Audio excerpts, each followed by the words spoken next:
Hola, amigos. My name is Brian. This is Football Manager 22, and we're back in Salisbury on our beloved club vision screen. As you might be able to tell from all of the pleasing yellows and greens, things are going relatively well. We are playing the style of soccer we've set out to play. We are working within the payroll budget. We spent the original transfer budget, which was primarily on those two deals that we saw. I don't think I've signed any new players. They are pleased with my work in the Europa League. They are very pleased with my Premier League play, and we passed the FL Cup goal for once, if just barely. And yeah, um, they're upset with our loss to Brentford. I'm upset with our loss to Brentford. We can join in being upset together. I still feel this altogether warrants better than a B plus, but altogether, lots of green there. The only request that we actually have completed is improved youth facilities. And there are no facility improvements that we'd want or finance improvements we want. Networking, improved youth recruitment is something we would like, and hell, let's hit the button. They probably won't get back to us until after the game. In terms of those facilities, that means our youth facilities are up to average, so that had been a problem. We do have exceptional and excellent youth recruitment and academy coaching, respectively, and state-of-art training facilities. Youth level 3, not that it appears to mean anything.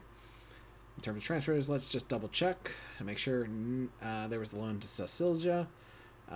And yeah, the purchase and reloaning of Fabio Lentini back to his Australian side.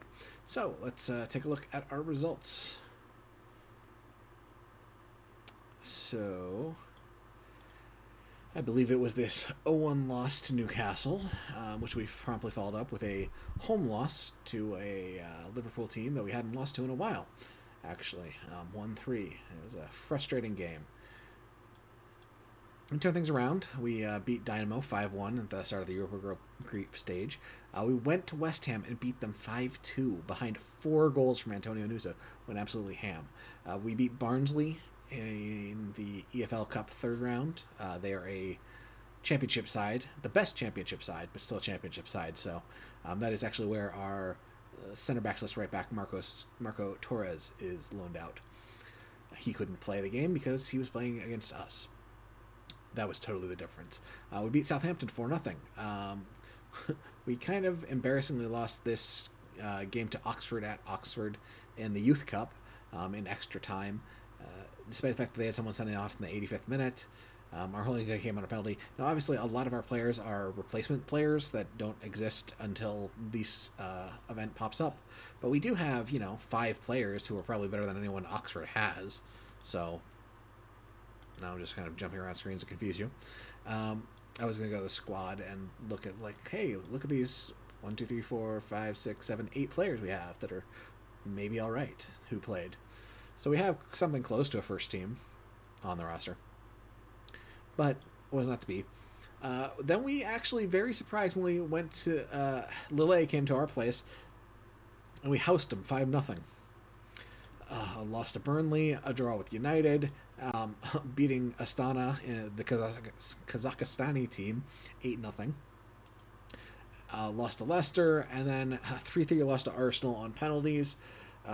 They scored after we'd set up a great 3-1 lead. They scored 2 in the last 10 minutes, both headers from a winger, one of them in 90+1. And then we totally botched the shootout. Just saved, scored, saved, completely just missed. But we got back on our form and won against Fulham and Burnley. And then Astana had to come to our place and we beat them 9-0. Then we lost to Brentford. Brentford's the worst team in the league, at least was. Shortire here. They had a corner.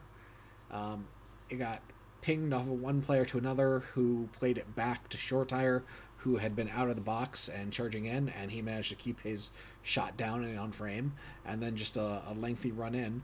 We beat him on XG, but it's like... that doesn't matter. Which, and then we promptly turn around and tear Norwich apart. It is a maddeningly inconsistent team.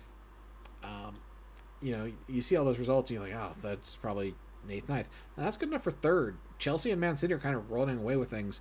And there's a big pile between us with 22 points and I mean, even Villa down in 17th with 13. It's just very graduated. There's what the break here between 17 and 15. And also note we have a game in hand over several teams here. Tottenham and Newcastle, excuse me, they have a game in hand against us. So we could drop all the way down to 5th with results going against us. But we're 16th in goal differential. We are just tearing teams apart. Our next game here is our road trip, I believe, to Dynamo. No, it's a home game against Dynamo. Oh, poor Zagreb. Zagreb actually lost to Astana. So this is our game against Dynamo at home. We win this one, we get to 15 points. We cannot be caught. Even if we lose to Lille, we would be trading games, and they can't make up the crazy goal differential we've posted so far, which would lock us into first place in the group, which, as we now know from the Europa Conference League last year, that we would make the second round of the knockouts automatically, while second place makes the first round of the knockouts, playing against teams falling down from the higher division. So teams coming down from the Champions League would be playing, say, at this point, Lille, and Astana at this point would get sent down to the Conference League to play in the first knockout stage. We finally have our players back. Marin did go out with injury at one point. As you can see, he's still working his way back from fitness. He's on a real tear with 15 goals, but he missed some time. So we were legitimately starting Cecilja and just Juan up top. But in the last week, Dudarev has finally come back from injury and has been relatively effective so far. So Dudarev, Garcia, Juan, happy with that. Owner, McAvoy, Nagankam. I believe we played Ozan. Yeah, Ozan picked up a very minor injury. And we only get 7 subs in the Europa League as opposed to the 9 we've kind of become used to in the EPL. Pekov, Kapun, Torres, Zabibi back line, Johansson in the goal, 3.5 stars, still for potentially 5-star potential. Messin has played in our cups, and hopefully we can have a decent FA Cup for him, run for him to also play in. Hey, maybe he would have saved those goals against Brentford and should have played him against that sad team. We'll see.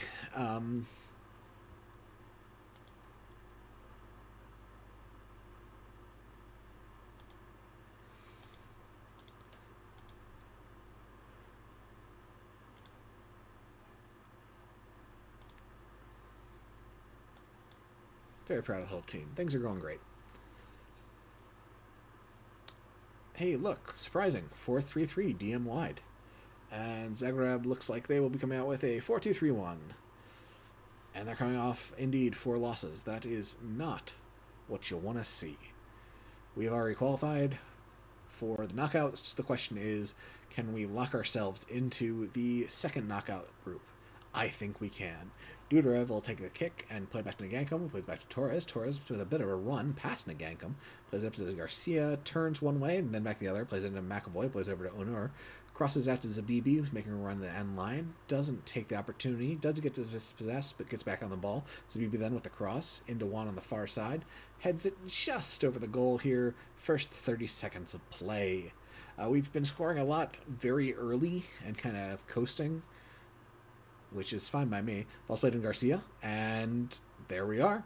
First 4 minutes of the game. Mark it up. The Salisbury faithful are going crazy in the stands. In beautiful Salisbury Stadium. There's that brick building there in the background that looks about 5 stories tall. I've never been to Salisbury, but from what I know of it, it's not exactly a big town. Do they... And it looks like it might even be taller than that. Do they have buildings that tall in Salisbury? Atle tries to misplay it, but whichever center mid there wasn't aggressively trying to get in his way. I think it was Onur Terzi. Garcia, nah, that's not what you want to do. But the defender's so freaked out, he just wails it out of bounds, and we will have the throw-in. Lille is beating Astana 1-0, unsurprising. Allied our back line, we win that. Ball's played out to Juan. He's going to exchange with Petkov. Plays it up to Onur. He's going to have a run out. Good job creating some width. Played across. Edgar Garcia. Yeah. Give him 2 for the night.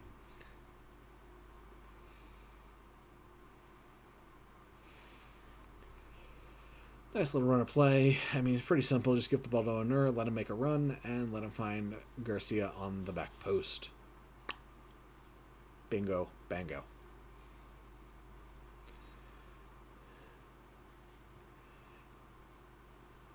They are already showing sad moods, and frankly, I would be pretty distraught too if I was on a 4-game losing streak and had already given up 2 goals in the first 20 minutes of a game. That would not feel good. Juan does a good job getting back to dispossess. Ball's played to Dudarev and then across to Garcia. Finding Dudarev making the run. Oh, good save from Alte. He'll have a kick. Plays it long. Not really sure who wins it, but the ball goes to Zabibi, so in that sense, we win it. Ball's then played up to Dudarev, to Onur, plays it to Garcia. Their defender just completely whiffs. And that goal by Juan. Beautiful stuff. Just lashing at it with an extended, elevated leg. Yeah, they're right back there. Should feel kind of ashamed that. Oh, sexy stuff, Juan. You know, there was a time when I was wondering if the Juan purchase had been a good one, given we signed him from another Premier League team, which means he cost more than a lot of our signings did. But no, he has been a very steady, reliable, quality hand for us. Onur playing it to Dudarev, but lays it a bit too back, and he has to retreat for it. They can't do anything with it, and Petkov ends up with it on the wing, plays it up to Dudarev. Dudarev all over the place. I'm looking for a cross. Garcia's not on it. They play back, but Zabibi gets it into Gankum over to Onur.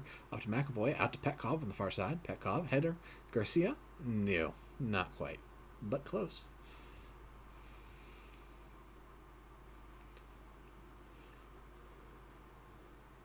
And Torres plays it. Johansson. Capoon. Johansson. Torres. Nagankum. Capoon. Torres. Nagankum. Garcia. Zabibi. Torres. Garcia. McAvoy. Zabibi. Dudarev. What fun that was. Just saying names. That's how much pressure there's right now. Up 3-0 on Dynamo Zagreb already. I just completed scouting basically every player who is on a international roster, a top 50 side international roster, who was 22 or younger. I didn't really find any hidden superstars. You know, I guess you could argue that Dudarev with the cheeky little flip over a diving keeper. Let's make it 4-0. So yeah, the team's really coming together. We just need to keep developing Johansson in particular, as well as a few other players. And I'm still... My center backs. They've got good stats, but they all have weaknesses in one way or another. Capoon is all physical stats, no technical skill. Torres is safe and reliable, but not exactly pacey. Hurleman, I'd say, is the one who makes the most mistakes. Petkov, I'd rather play at right back, but then, you know, I'm not playing Maric at right back. Sometimes I play Maric at defense mid, sometimes I play Maric at right back, and either Petkov is taking the day off or plays at center back in those days. But yeah, just, I don't know. Between, again, Torres' lack of pace, Capoon's lack of technical skill, and Hurleman's, mentals maybe, they feel fine. He's just a 3-star player. He makes mistakes and just isn't amazing. I'm kind of used to investing, quote-unquote, a lot into my center backs and having, like, the best center backs in the world. And so to have just kind of okay center backs is a little unusual for me. You know, usually because they are, in some ways, technically limited players, you can get them cheaper than the technically capable players. But just because they don't need to use many technical skills doesn't mean they aren't, having a good center back who has good physicals, has great mentals, and does have the correct technicals, isn't a huge asset for the team. If they can correctly identify when the other team's making a run, they can keep up with those strikers, and both in terms of Chipton out, both in terms of pace and in terms of marking talent, then they can't score, and if they can't score, you only draw and win, and that feels great. It makes managing much easier when you don't have to deal with those. Oh, we lost. You're a terrible manager. You don't know what you're doing. Dudarev plays up to Garcia, looking for Honor on a run. On an angle, isn't going to find the ball, but can he play it back in to someone else? Does find Juan. Juan makes a run. No cross from there. Looking for Petkov. No, Petkov just plays it into Nagankum, and he doesn't like his options. Plays it back to Capone. Let's create a little space there instead of the tight, compact rows. Nice. Good pass from Dudarev to Onar Terzi. Deflected by the goalkeeper, and we'll take the corner here as we are just ticking down into the extra time, the stoppage time of the first half. Lay has picked up a second goal. McAvoy, Nagankum, Capoon, Torres, McAvoy. I was expecting a full spin and a ball up to Zabibi. It does get there eventually, just through Torres. He'll initiate the attack. Ooh, no one was guarding him, so I don't blame him for feeling ambitious and taking the shot. But it is not to be. Torres with the header to Garcia. So, find something else to talk about, except the timing isn't perfect since this should hopefully end soon, go into the half. Then I'll need something to talk about. So let's just have a kickabout for the next minute here and kind of just burn out time. I'm not sure what we're seeing here. There's still 2 minutes left, so I guess this could be the last run of action. Oh, nice play to McAvoy by Nagankum. Unfortunately, just out of play, but that's enough. The official has seen enough. Let's take it to the half. Yes, that is an effective day at the office, especially when you don't see the other color line. I am very happy by that. We'll probably try and make some early subs, keep people fresh, get some players in like Maric to have more time on the pitch. Anyways, I was about to say, the remaining schedule for the first half of the EPL year is very mixed. I believe we still have both Chelsea and Man City and Tottenham, who are 1, 2, and 4 in the standings. But other than Brentford, I believe we have 2 or even 3 of the bottom 5 teams. So we've played a lot of the middle class. So that leaves 2 games against the 2 superpowers in the save this year, seemingly, and a lot of teams that are relegation fodder. Now, as always, relegation fodder likes to FM you, compete really hard against you for some reason, while they seemingly lay down for everyone else. But I'm going to assume it's not going to go like the Brentford game did, and we'll be able to put them to the sword. So it'll really be about testing ourselves against Chelsea and Man City. And if we get some points in those games, setting ourselves up to make a run in the second half and make sure we preserve Champions League play.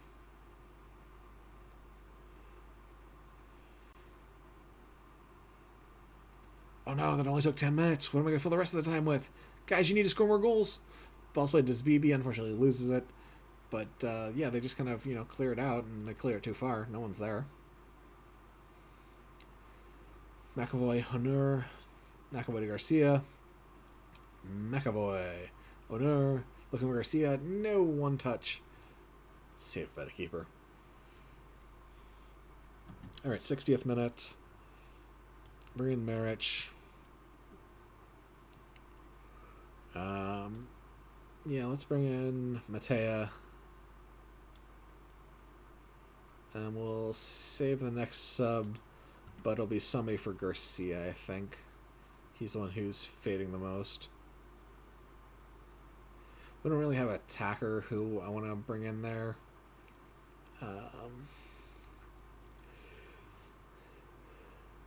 Nusa would be who I want, who is the positional is the player for the position, but Noose is 28 and doesn't need to, come in junk time necessarily. I suppose, given it's a right-footed attacking spot, there's no reason we couldn't just put Marin in there. He is back on the way from Mend and is on the bench here. So, yeah, maybe we'll try. Good shot by Garcia. Good save by Alte.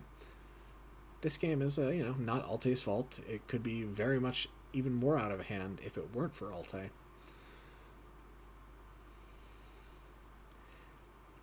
It's their backs, the wing backs and the center backs, who are letting them down. Ball's played into Dudarev. Makes a bit of a run. There we go. Sergei Dudarev. Third goal of the season. Second game of the night. Second goal of the night, not second game of the night. He's not playing 2 games. We don't want to risk his legs. You're just coming off a torn calf. Yeesh. They have the ball. I don't know what to do with myself. Freaking out, man. Matea plays the ball to Raderick. Bondar, Loeffler. See, I don't know these names. Call back. Ditta. Loeffler. Benny. That's a first name. You can't fool me, Benny. Who did you convince to give you a first name on your jersey? Oh, they scored a goal. Good for them. It means I don't have to pay my shootout bonuses, my clean sheet bonuses. I will play Marin there. It is not a position he is at all comfortable in. He is allegedly comfortable playing as a right winger, but he doesn't have particularly good crossing from my memory. No, just 8. So he's actually should be a much better inside forward on the left than he is a winger on the right. But, where you got playing experience is where you got playing experience. And we do not...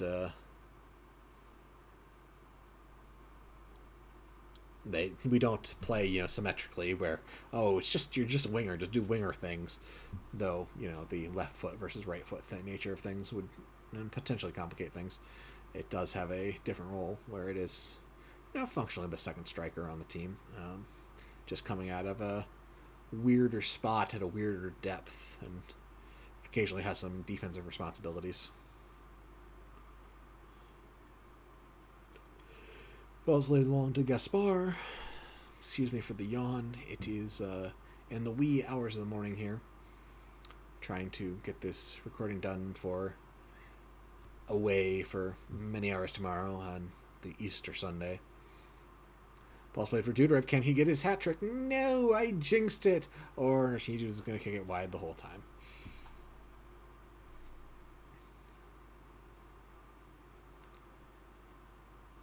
Capoon plays back to Johansson. Up to Capoon. Slovenia to Brazil. Brazil. Oh. Is Marin Serbian? I don't know. I'm so embarrassed right now. Where is marriage from? Oh, this is the worst. Turkey, Brazil, Jamaica, Ukraine. He does get his hat trick. Sergei Dudarev.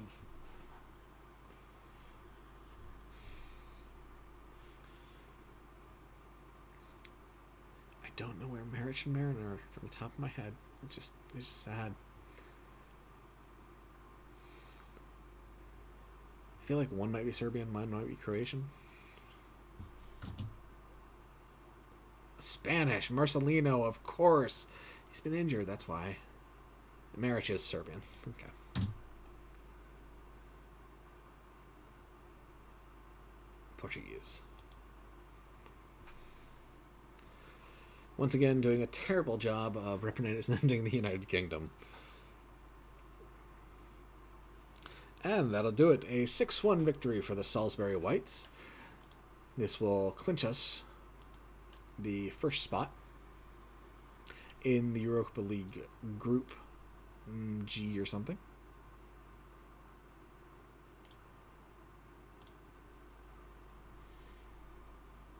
Lille did beat Astana, unsurprisingly. So we will play Lille, and Dynamo will play Astana. If Dynamo can beat Astana, they will still get to play in the Conference League.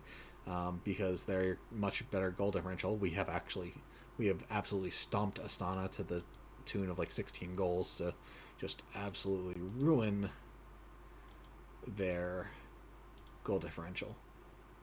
Sergey, good job, buddy. You know what? We will rest Capoon for the next match. It's a road trip to 18th place Bristol City, like I said. Bottom of the table team. Wolves are in 19th. Villa's in 17th. But then City, Chelsea, Tottenham.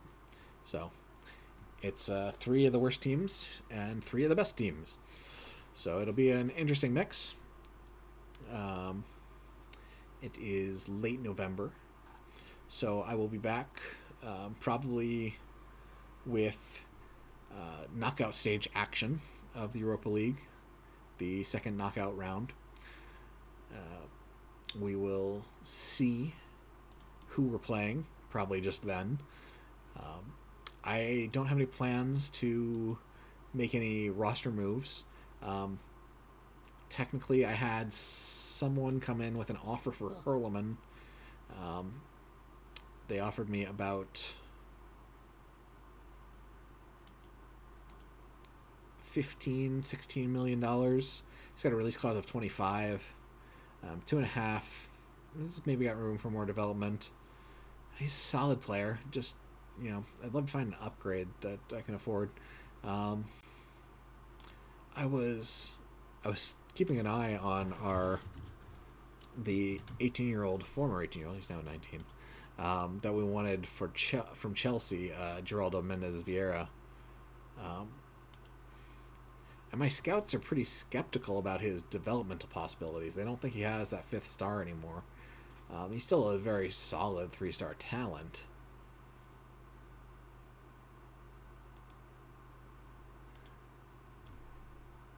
I don't know. I'm not seeing it. I'm not seeing the issue. He's still just 19. He should be developing. It is potential that he is, just doesn't have that much potential. He is who he is, but that's a bit of a rarity. It just costs $4 million, so I don't know. I don't have any other center backs that I'm really looking at. So if someone does decide to spend $25 million in Hurleman, I'm not sure what I'll do to fill the gap. Maybe Gary Paul, center back from Fulham.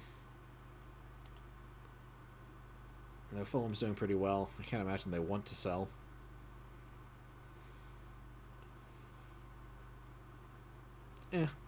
$63 million release clause. Okay. Well, speak of the devil, but then we don't have the payroll room, probably. We'll have to manage it. Anyways, so things are going pretty well, despite the fact that there's more red on here than I'd like. The way the league is broken out is benefited us, and we have just torn apart our group stage. So I'll be back hopefully sometime in the middle of the week with more Salisbury action.